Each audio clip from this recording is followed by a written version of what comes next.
Hello, my wonderful, beautiful friends. Guys, welcome back to r/IDontWorkHereLady, where Karens expect everyone, even customers, to serve them. And the stories are absolutely hilarious. And in this episode, a mother and her son cause a huge scene, and OP swoops in to embarrass them. Guys, I hope you enjoyed today's stories. Hit subscribe if you haven't. And as always, you can send your crazy Karen stories to this email right here. So having worked at a gas station and cafe for 6 going on 7 years, I was a pretty well-known employee amongst the regulars. Some were really cool people, but the lady in question was definitely a Karen, and she was a regular nightmare. Now, most of the staff hated her. She would always get 6 large coffees every time she came in, and she was very particular with her coffee. The woman would often chastise us when we were too slow. She cut lines all the time, and she would always send back 1 coffee, saying it was wrong. I'm not even kidding about that. I've never seen anyone not remake her coffee. It became a store urban legend that one of our lazier employees changed the lids, gave it a swirl, and gave her back the same coffee a minute later, and she left in her usual mood. Whether or not it happened, who knows, but knowing that employee, it probably did. So on my last day, I said my goodbyes to everyone. My uniform was handed in, and I leave through one of the staff doors. And lo and behold, on the other side, like a horrible jump scare, is the nightmare lady. The woman says, "Hey," looking directly at me. Now, I don't give her the customer service smile, and she says, "Why is your service so slow today? And why are you out of uniform? And you should be way happier to see me. I expect a smile on your face every time. This is entirely unprofessional." Now, the woman probably expects an apology, an explanation, a free coffee for me not treating her like a queen, but instead I say, "Nope, I quit, I don't care." And her eyes narrow. The woman looks at me like I'm disgusting trash, and I start walking away from her. And that's when she says, "Where do you think you're going? You need to get back here and serve me. I want you to make my coffee today." Instead of verbally responding or even looking back, I just gave her the peace sign with one hand and leave. And when I get home, I find there were plenty of messages in the work Discord. I decide to open them, and guess what? The nightmare Karen demanded to see the manager and then spent 5 minutes yelling at her to call me back into the store, to fire me for flipping her off and my poor customer service that day. The woman refused to believe that I'd actually resigned and told them if they don't bring me back to reprimand me, that the store has now lost a very loyal and valuable customer. The manager just stood there and took it with nods, apologies, and a constant "she does not work here." The woman apparently forgot her coffees too, and they hadn't seen her since. They thanked me for that, and the entertainment of her screaming at the manager, who was always "customer comes first." Oh my goodness, the entitled attitude of some people, right? I demand that you call that employee back to fire them. Ma'am, she doesn't work here anymore. And guys, I absolutely love it when entitled customers use, "You just lost a loyal and valuable customer today. I'm never coming back." Like somehow their few dollars they spend a month is helping keep the store afloat, right? If I was the manager, I'd be like, "Karen, don't threaten me with a good time, okay? Please don't come back." Alright, so this happened to me about 7 to 8 years ago, back when I used to work as a cashier at a grocery store that was 2 minutes away from where I lived. Now, usually the dress code for male cashiers was pretty standard. Black pants and a white shirt if possible, with our name tag pinned to the pocket. Makes you easily recognizable and such. So one weekend, by some miracle, I wasn't working a Saturday evening. I know, right? I was home with a friend getting drunk when we noticed that we didn't have any more alcohol or chips. My workplace being the closest, I walk up there already drunk, trying my hardest not to look like an idiot in front of my coworkers. I then get stuck in front of the chips rack because drunk me has no clue what the F he wants. So while I'm essentially questioning my whole existence over chips, some lady shows up asking me why something isn't available. I tell her I don't know, she's gotta find some staff that'll help. And that's when the lady says, "You work here, I recognize you." I tell her, "Yes, I know, but I don't work today. I can't help you. Sorry." The lady then says, "Are you effing drunk on the job? I should report you to the manager right now." At that I say, did you not just hear me? I don't work today and I can't help you. I'm sorry."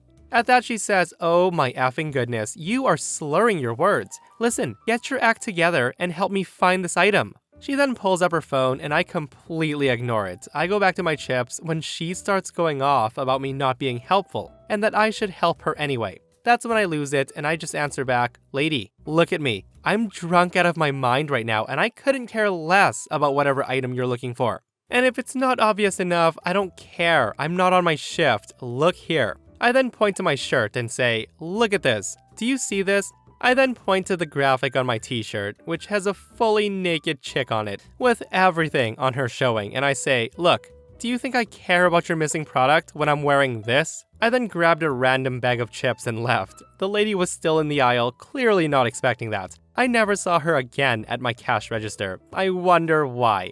You know what, I'm actually surprised she didn't complain to the manager after that. But hey, maybe she realized that she was in the wrong for bothering an employee while they're off the clock. Also the t-shirt. Guys, excuse my ignorance, but can you wear something like that in public? Would that be considered public indecency? So on this day, my husband and I went to a giant American wholesale store, and it was packed. I couldn't find one item that I wanted on our first pass through, but I was worried about making it to an appointment on time, so I said forget it. So we got in line to check out. There were 3 people ahead of us, all with packed carts, so I decided to run back to one of the aisles we didn't check to see if I could find it. I didn't find the thing I wanted, but I did find a giant bottle of hot sauce for cheap. So I grabbed that and hustled back towards the checkout. And this is where the crazy lady who just wants to be mad at the world comes in. So I'm weaving my way through the madness that's the checkout lanes and finally get back to my husband, who's just reached the conveyor belt thing where you load your groceries on so they can be scanned. I show off the bottle of hot sauce I found and put it with the other things when this woman starts snapping her fingers at me. Now at first, I don't realize she's doing it at me because, you know, the place is a madhouse. Right until she gets 2 inches from my face. The woman literally brought her hand closer to my face so I could hear the snapping, and she says, "Excuse me, if you get him something, you can go get me something. Go get me a bag of potatoes, the red ones, not yellow." Now granted, this place doesn't have a uniform, except I was missing a name tag, and I'm pretty sure the employees don't go fetching items or participating in PDA with customers. I was just gaping at her while my brain attempted to figure the situation out. But fortunately, my husband steps in and says, "Hey, she doesn't work here. She's my wife and she was just getting one more thing. And you're being incredibly rude. Don't snap your fingers at people." Instead of apologizing or being embarrassed like a sane person, the woman doubles down. She then puffs up her chest and flares her nostrils and says, "Well then you're cutting in line." That's when my husband points out that he'd been with the cart the whole time and I literally left to get one more thing. At this store, you go to buy a bunch of stuff in bulk, so most people have a large packed shopping cart. A single item isn't gonna add more than a second or 2. Somehow being called out made this woman fly into a rage, and she goes storming off to find a manager, leaving her cart unattended. So once my husband and I had our stuff ready to check out, the guy behind the crazy woman just passed her unattended cart and starts putting his own stuff on the belt. We went to go grab food at the food court after, and I had my eye on her cart, which was now moved off to the side, which means she'll have to wait in line again. Just one more thing to convince me to never go back to customer service. Yeah, so snapping your fingers at people, let alone inches from someone's face, is a good way to get your fingers broken, Karen. All it takes is doing that to the wrong person. I'm telling you, she's gonna learn one day. A few years ago, we were on vacation and we stopped on the Canadian side of Niagara Falls. We were trying to get in line before it got busy. The plan was that my husband would drop me and my daughter off so we can get in line, and then go park the rental car and then join us. As he lets us out front, an elderly woman approaches us. Now, I'm a pretty friendly person, so I smiled at her and she started telling me that her and her friend were German tourists who were separated from their group. Hearing that, I was concerned, and that's when I look around to direct them to the ticket booth at the falls check-in. I say to them, "Oh, let's get you some help." The woman says, No, he will take us to our hotel," pointing to my husband. I say to her, "Wait, what? No, he's gonna go park the car so we can go see the falls. This is a private car." The woman then says, "Just take us to our hotel." She then opens our car door and she waves her friend over saying, "Our hotel is just up there. He will take us." I say to her, "Ma'am, this is my husband and this is a rental car. We just arrived last night and we don't know the city. We're here to see the falls too, and he's not gonna drive you anywhere."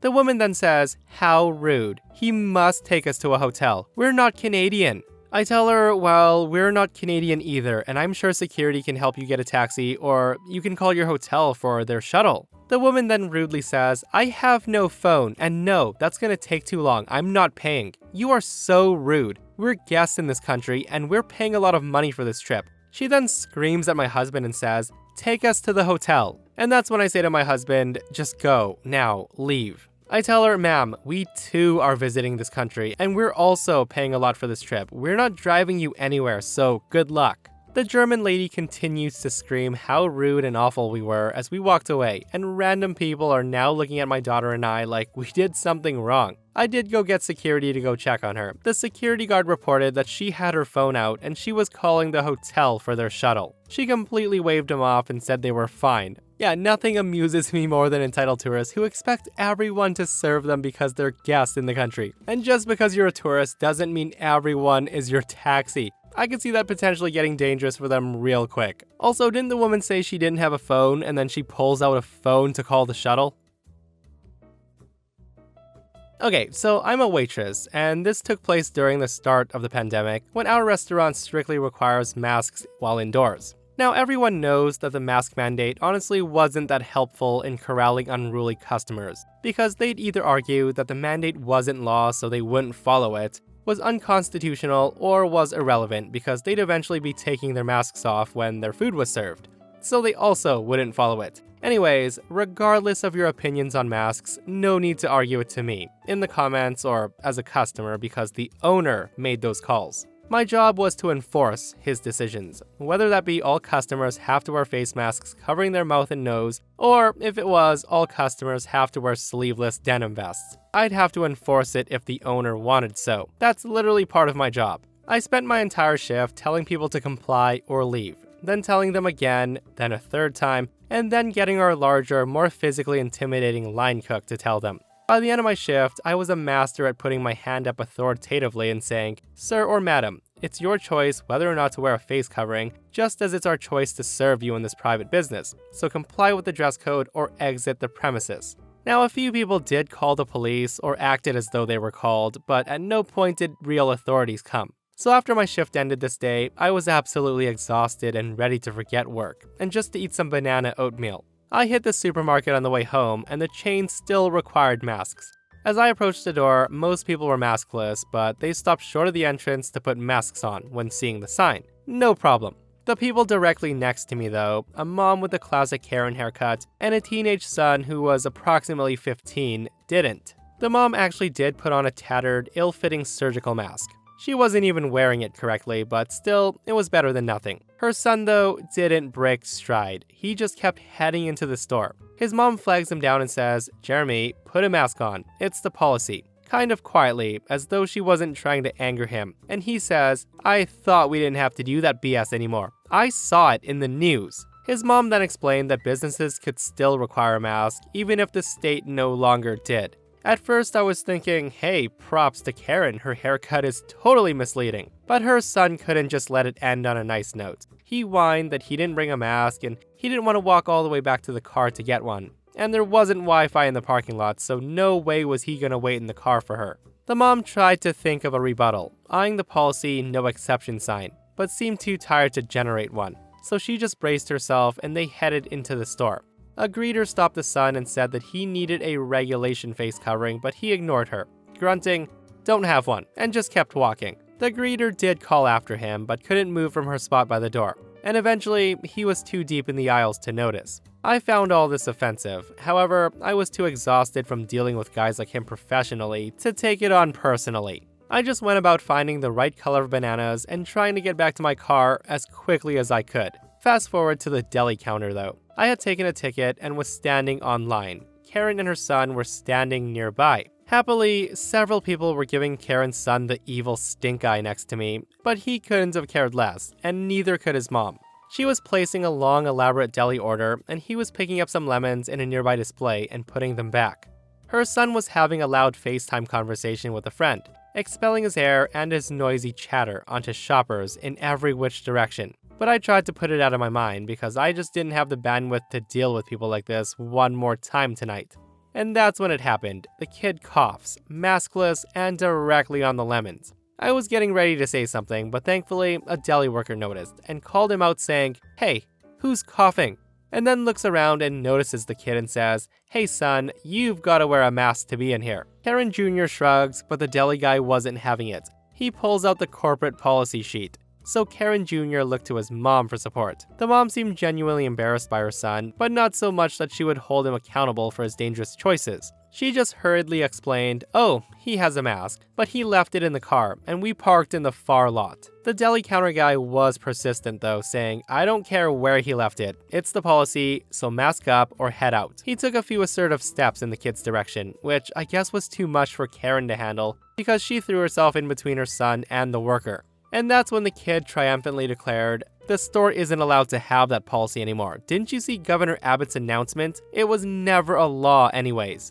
Now, that stymied the deli guy. My guess is because he had seen the announcement, and he wasn't sure what to make of it, and didn't want to risk his job if he really couldn't enforce that mask policy anymore. And he also had a line piling up at his station, so he couldn't argue all day. So he stepped back, but not before saying, "Well, either way, you shouldn't need law. It's a paragon of selfishness what you're doing. Son, my mother is dead of this disease. Dead in the ground. Never got to meet her granddaughter. She wasn't much older than your mom. You should think about that." Hearing that, the kid laughs at the guy. Not chuckled, full-blown belly cackling. That's when his mom pulls him away saying that he was being rude, but she didn't make him apologize, let alone apologize herself. I placed my order, told the guy how despicable that exchange was, and apologized for his loss. And that was that. Or so I'd hoped. I prayed that I'd be able to avoid him for the rest of my trip, but lo and behold, just as I was about to check out, I realized that I was out of plastic wrap. I always had leftovers, so I needed to go back for the wrap, and it didn't matter how close to checkout I was.